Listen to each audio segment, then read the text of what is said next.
Good morning, everybody, and welcome to another episode of Insights from the Couch with my dear Dr. Ana Maria Ryan as our guest. My name is Lily Smith, owner of The Traveling Therapist, and today we are going to talk about a topic that not as sexy as some of our other topics, however, very, very important and very relevant, and that is insurance and insurance coverage and how you can pick the best insurance for yourself, especially if you are somebody that regularly has to use insurance because of mental health visits or because of doctor visits, etc. So, good morning, Dr. Ana Maria. Good morning, Jalili. Thank you for having me again. Tell me a little bit about why you decided on this topic today. In my own private practice, I wear many hats. I know you are the owner of a thriving practice with different locations, so it is a different matter for me when I take a new client. I do the benefits check with the help of someone, but I do have to explain these things to my clients, and oftentimes they do not understand what that looks like. So I get a lot of questioning regarding, well, what is this deductible? What is this out of pocket? What does this mean? How much money is this going to cost? And I think it's important that people know how to Hmm. navigate through that before they access therapy.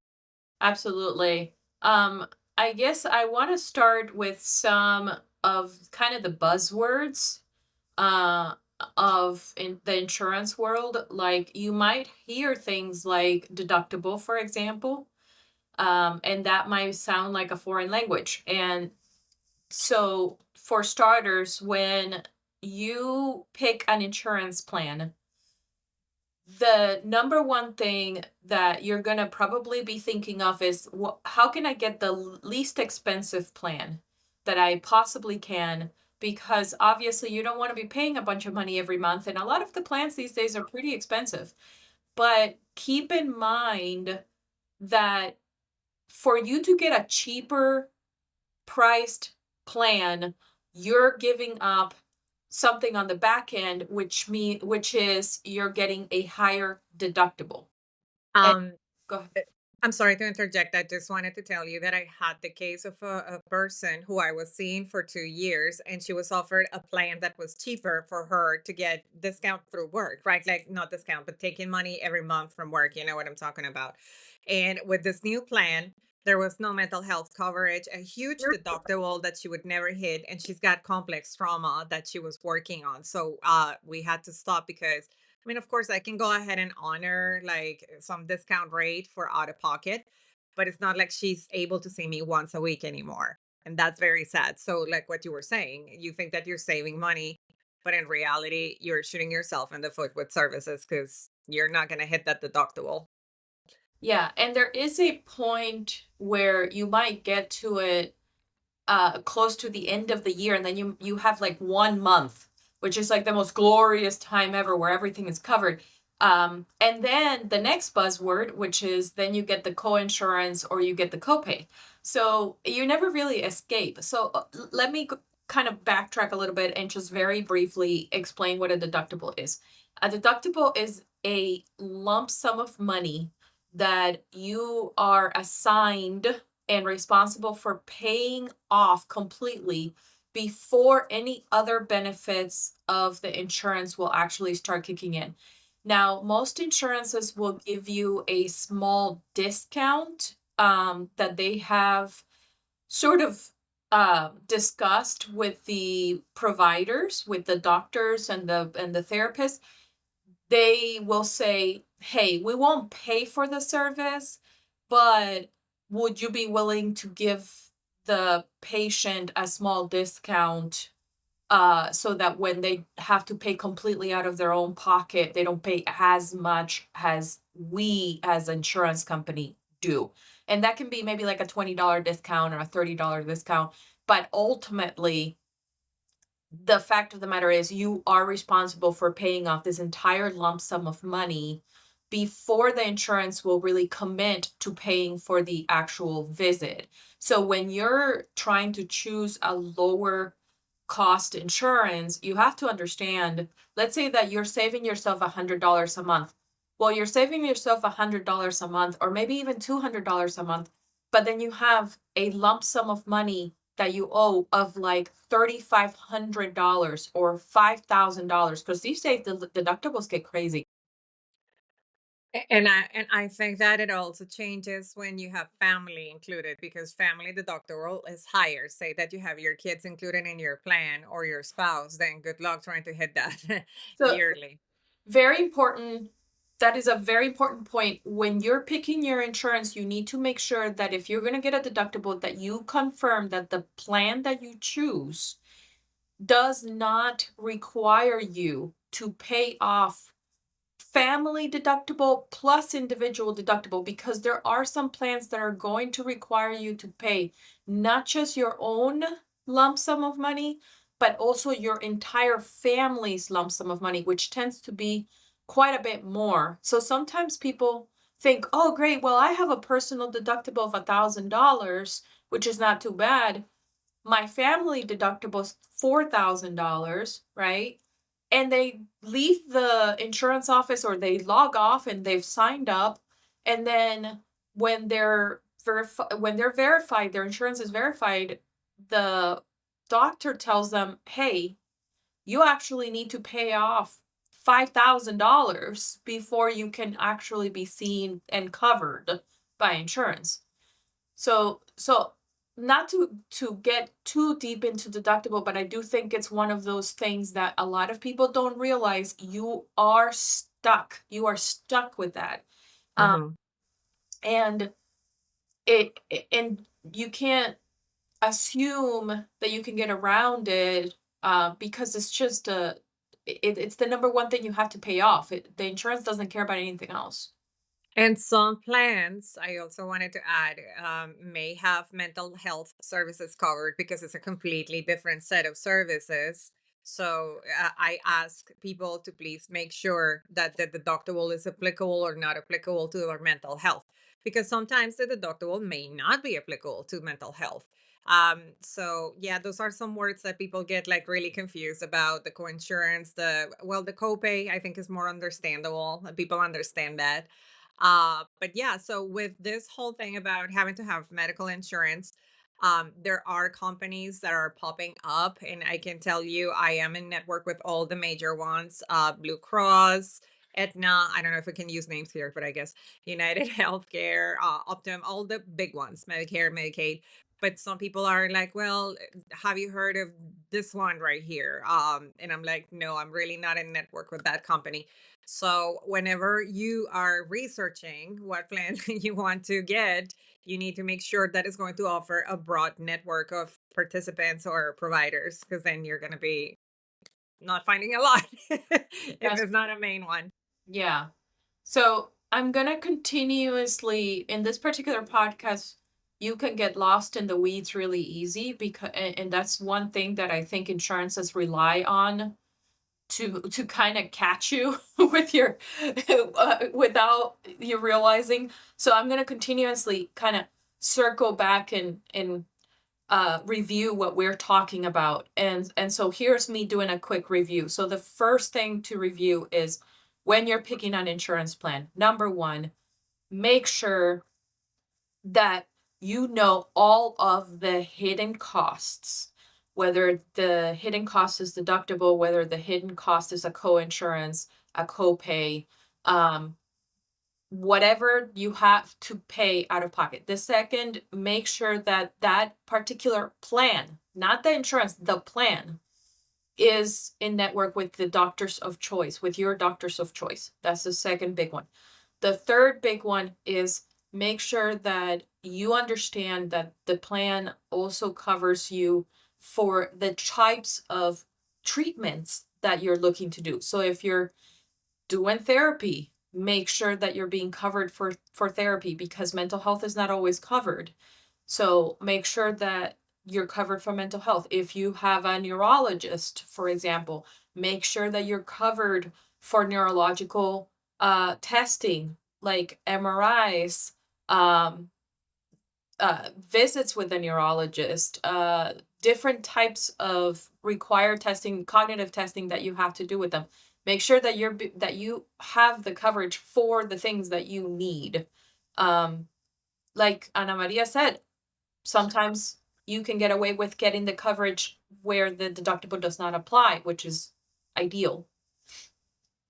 I also wanted to mention a very specific case of a young client that I adore, and she's married to someone who provides insurance for her. So she's got her main insurance through her job, and then she gets supplemental or secondary insurance through her husband. And when we tried to do the billing for services, both companies were bouncing back and forth trying to say, we're not going to pay because I'm not the primary. I'm not the primary. And I was trying to explain this to her, and she was like so frustrated. And I can understand it because as a provider, it's frustrating. I can imagine how frustrating that is for a client. So maybe understanding what that looks like, primary versus secondary, and what are your obligations with those companies to make sure that they know this is primary, this is secondary. Yeah, I want to make sure that everybody understands that insurance companies don't communicate with each other. There's not some sort of like, I don't know, group chat where they all talk to each other, or even like, not even a system or a software where they communicate with each other. So typically, when an insurance company finds that the person who is, that the client, whenever an insurance company finds that the client has signed up with them and somebody else, they don't know who's the main one paying. They don't know whether that other company is temporary, because there's usually like a month in between. Like there's that last 30 days where you still have insurance, Oh, and they'll like cross paths. If your new insurance, so let's say, for example, we're going to take an example. Let's say that you had in the past, through the marketplace, you had Blue Cross Blue Shield, and then you got a job, and now you don't need that Blue Cross Blue Shield anymore, or maybe you still want to keep it but you can't because now you have a job that offers insurance, and so the marketplace won't give you insurance if you have a way of getting insurance someplace else. So let's say that now you got a job, and that job gives you Cigna. Well, Blue Cross Blue Shield is going to take at least 30 days to end the the contract contract. before Cigna comes in. And by the way, Blue Cross Blue Shield is not going to end the contract unless you call and you specifically say, I now have Cigna through my job. I need to close my contract. And so when the doctor checks your insurance, they're going to see that you're covered with Cigna and Blue Cross Blue Shield. Mhm. When the doctor sends the bill to Cigna, Cigna's going to say, wait, this is weird because I see that you also have Blue Cross Blue Shield. So, and they were first, so they should pay first. And then you're going to turn around and you're going to say, no, no, no, no, no, I'm canceling Blue Cross Blue Shield. Why are they not paying? Well, you need to call Cigna. You need to call your new insurance. You need to let them know, hey, I have 30 days left on my insurance. On this date, my insurance is going to terminate, and you will be my only insurance. And then you call Blue Cross and you say, hey, Blue Cross, I currently have Cigna. I have let them know that they are going to be primary as of this date.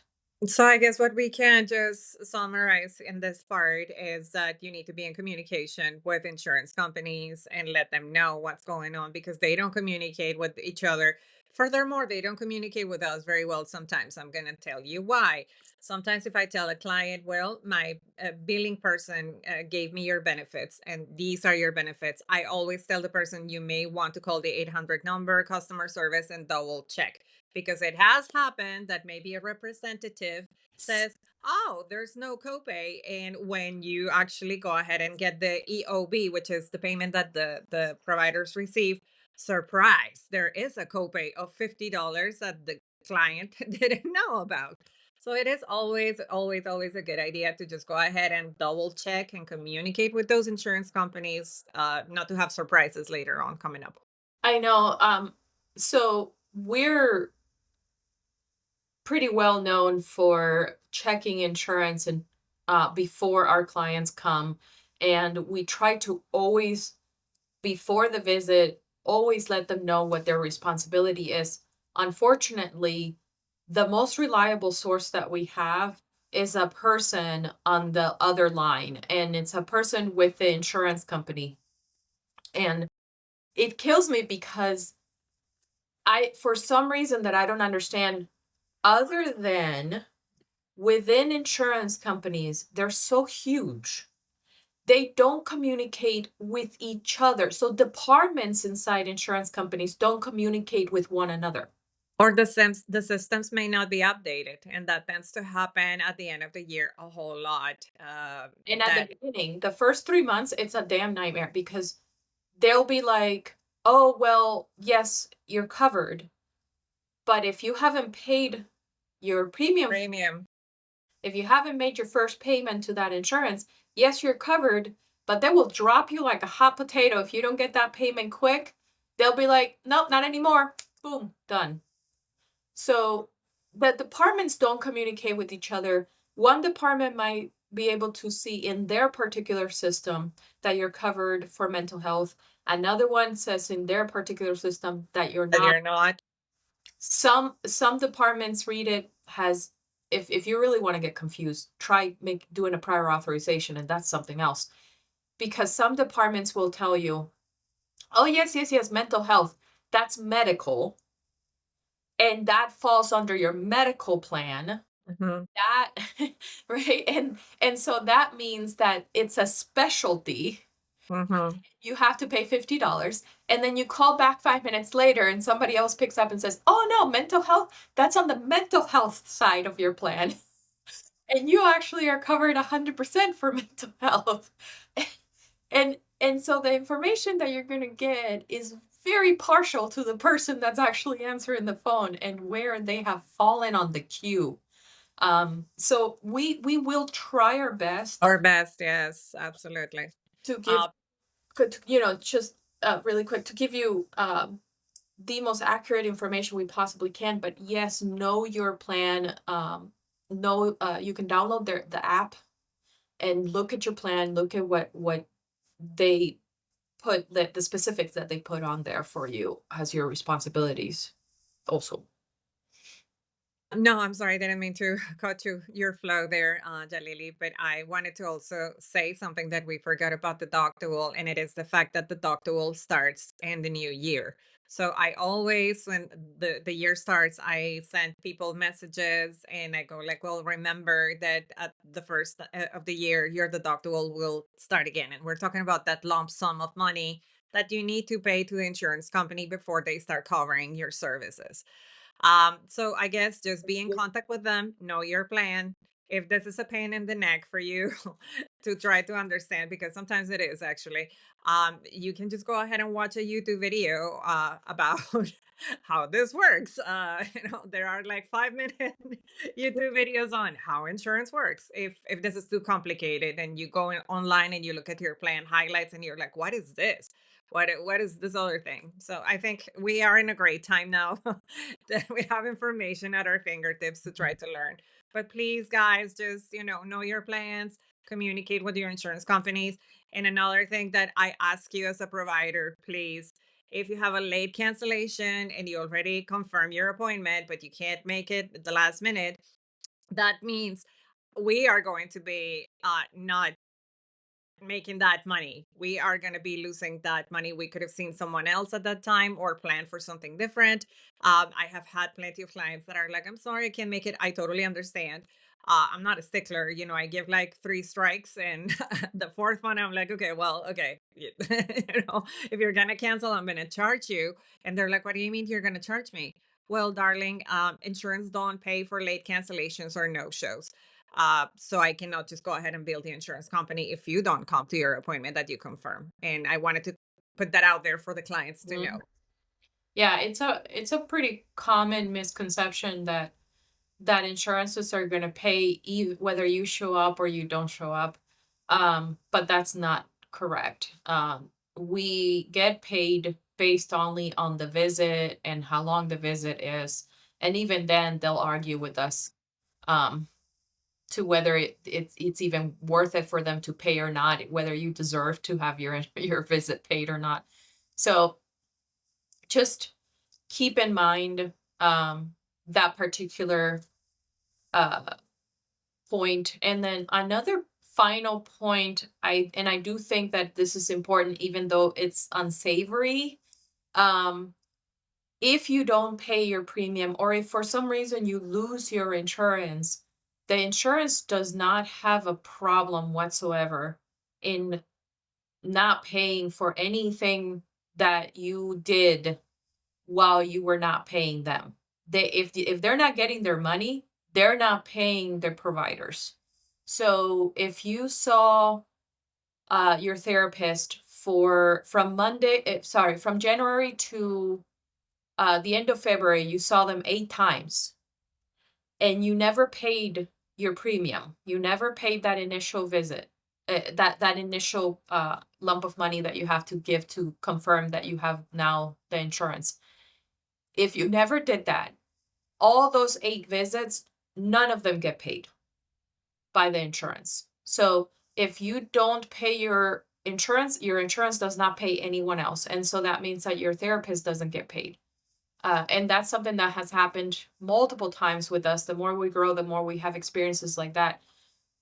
So in those cases, the clinics and the private practices will expect you to be responsible for paying for the services that you received.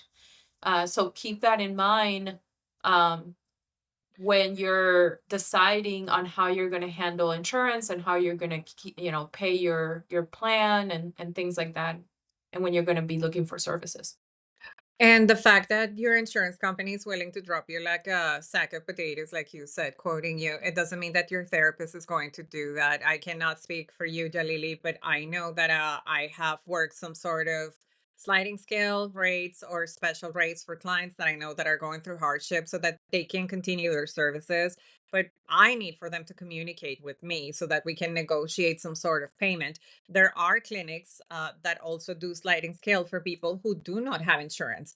So, don't be thinking that it's going to be an astronomical amount of money. It may be very well worth it, but you can also space it out.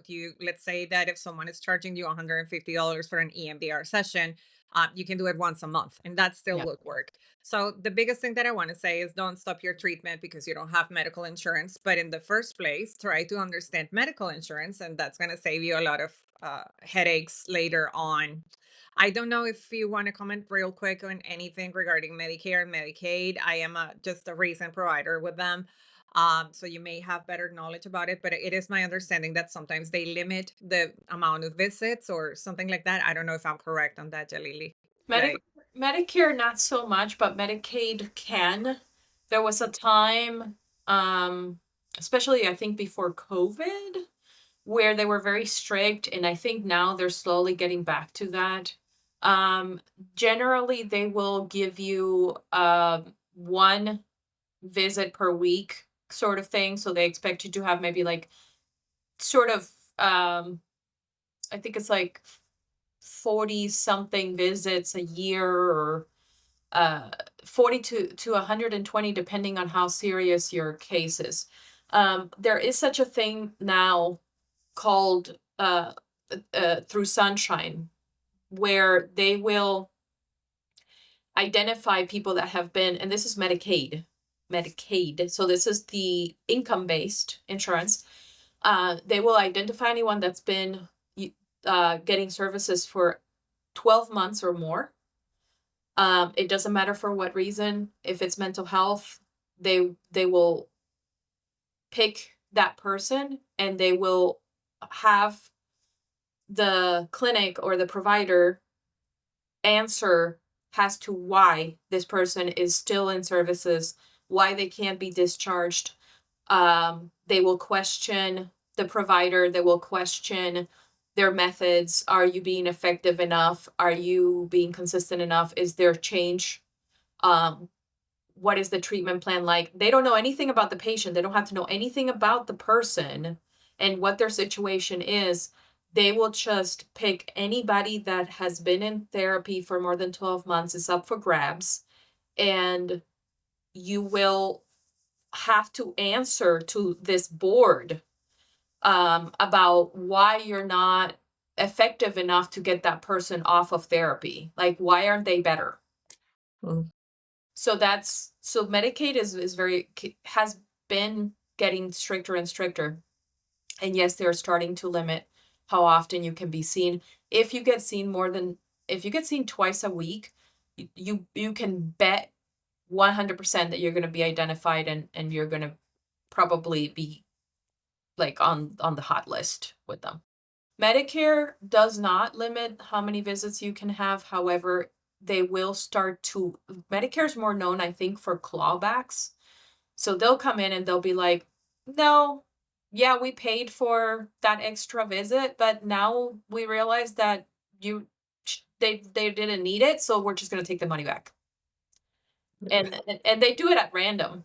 They do it at random. They don't exactly there's no rhyme or reason. They just say, "Well, we did an audit and we decided that it wasn't worth our pay." And then they just take the money back. So yeah, so typically we strongly encourage people to just do once a week because a couple of times a week can get you in trouble.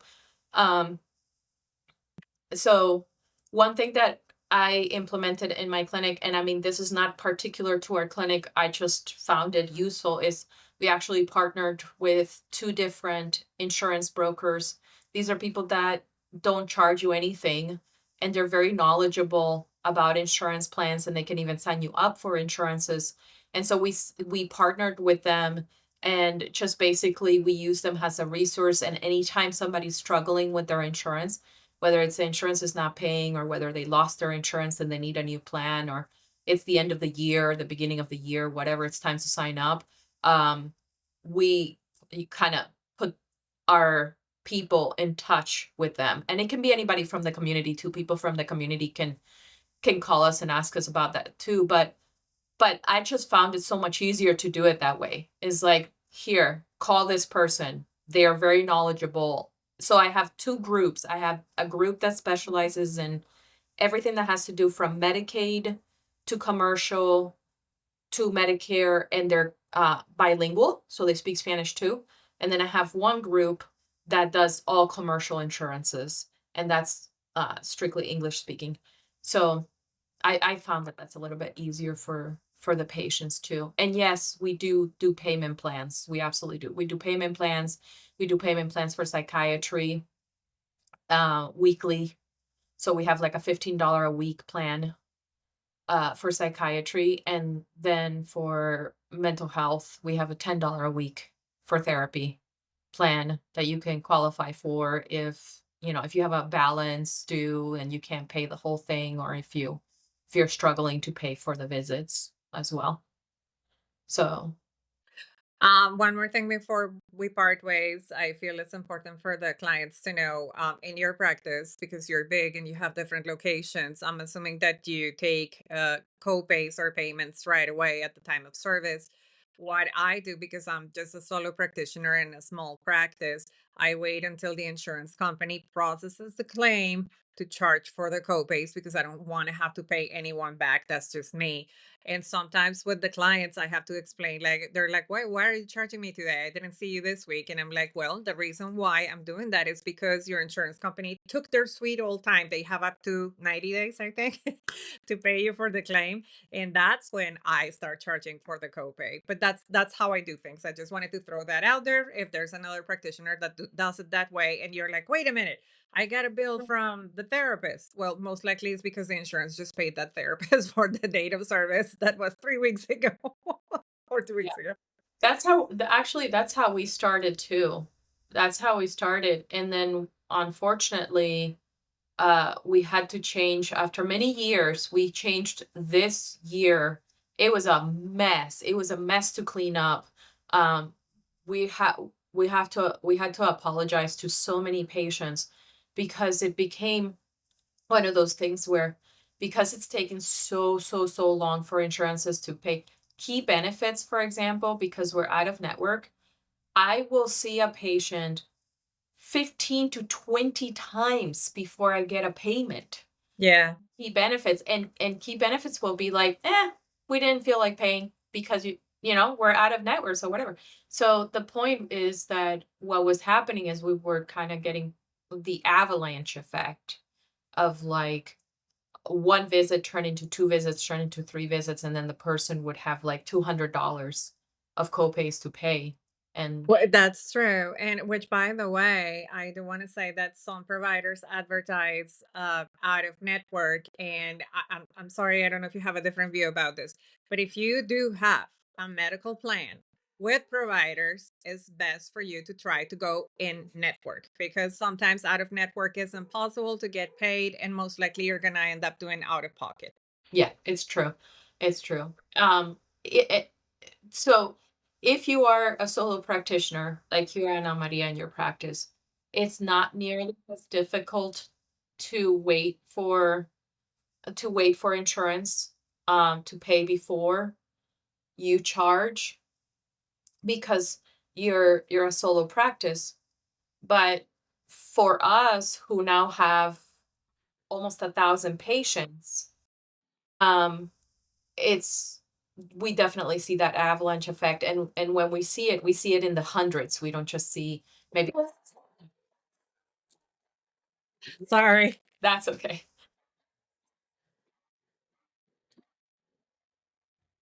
Um, okay, so this is that's our don't worry about it. So, Sorry.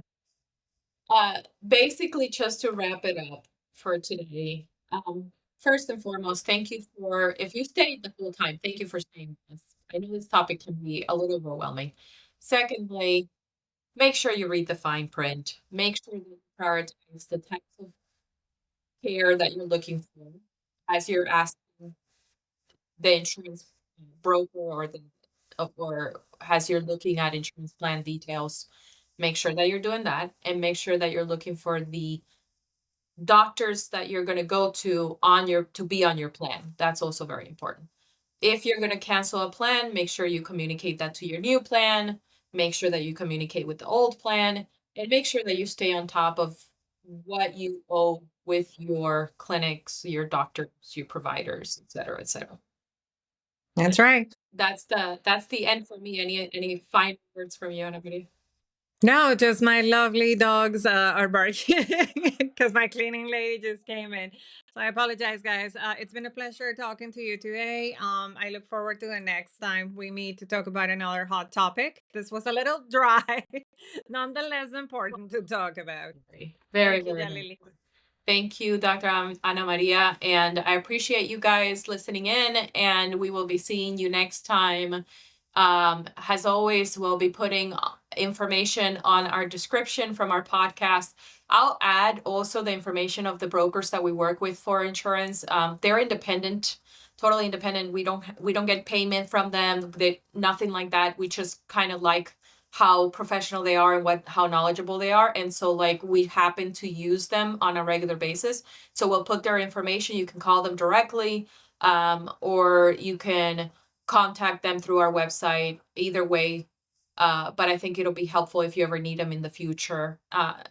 With that said, we hope you have a wonderful day, and see you guys later on the next episode. Bye. Bye.